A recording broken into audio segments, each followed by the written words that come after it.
Hi hello ನಮಸ್ತೆ ಎಲ್ಲರಿಗೂ ಶುಭ ಮುಂಜಾನೆ. ಇವತ್ತು ಬೆಳಗ್ಗೆ ನಮ್ಮ ಪಕ್ಕದ ಮನೆ ನವ್ಯ ಬಂದಿದ್ಲು. ಮದುವೆ ಮನೆಗೆ ಹೋಗಬೇಕು, ಸ್ಯಾರಿ ಎಲ್ಲ ಉಡಿಸಿ ಸ್ವಲ್ಪ ಹೇರ್ ಸ್ಟೈಲ್ ಮಾಡಿ ಅಕ್ಕ ಅಂತ ಹೇಳಿದ್ಲು. ಅದನ್ನೆಲ್ಲ ಅವಳನ್ನು ರೆಡಿ ಮಾಡೋದ್ರೊಳಗೆ ಸ್ವಲ್ಪ ಲೇಟ್ ಆಗೋಯಿತು. ಇವತ್ತು ತುಂಬ ಚೆನ್ನಾಗಿ ಬಂದಿತ್ತು ಅವಳ ಡ್ರೆಸ್ಸು ಕೂಡ, ಸ್ಯಾರಿ ಉಡಿಸಿದ್ದು. ಹಾಗೆ ಪಾಪುಗೆ ಡ್ರೈ ಫ್ರೂಟ್ಸ್ನ ರೆಡಿ ಮಾಡಿಬಿಟ್ಟು ಅದಕ್ಕೆ ಇವತ್ತು ಬನಾನಾ ಮಿಕ್ಸ್ ಮಾಡಿಕೊಟ್ಟೆ ಅವನಿಗೆ.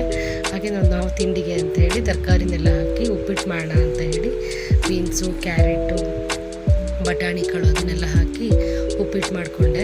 ತುಂಬ ಅಂದರೆ ತುಂಬ ಚೆನ್ನಾಗಿ ಬಂದಿತ್ತು. ನಾನು ಫಸ್ಟಿಗೆ ಉಪ್ಪಿಟ್ಟಿಗೆ ಒಗ್ಗರಣೆ ಎಲ್ಲ ಮಾಡಿಕೊಂಡಾಗ ಅದಕ್ಕೆ ಬಟಾಣಿ ಕಾಳು, ಬೀನ್ಸು, ಕ್ಯಾರೆಟು ಎಲ್ಲನೂ ಹಾಕ್ಬಿಟ್ಟು ನೀಟಾಗಿ ಫ್ರೈ ಮಾಡ್ಕೊತೀನಿ.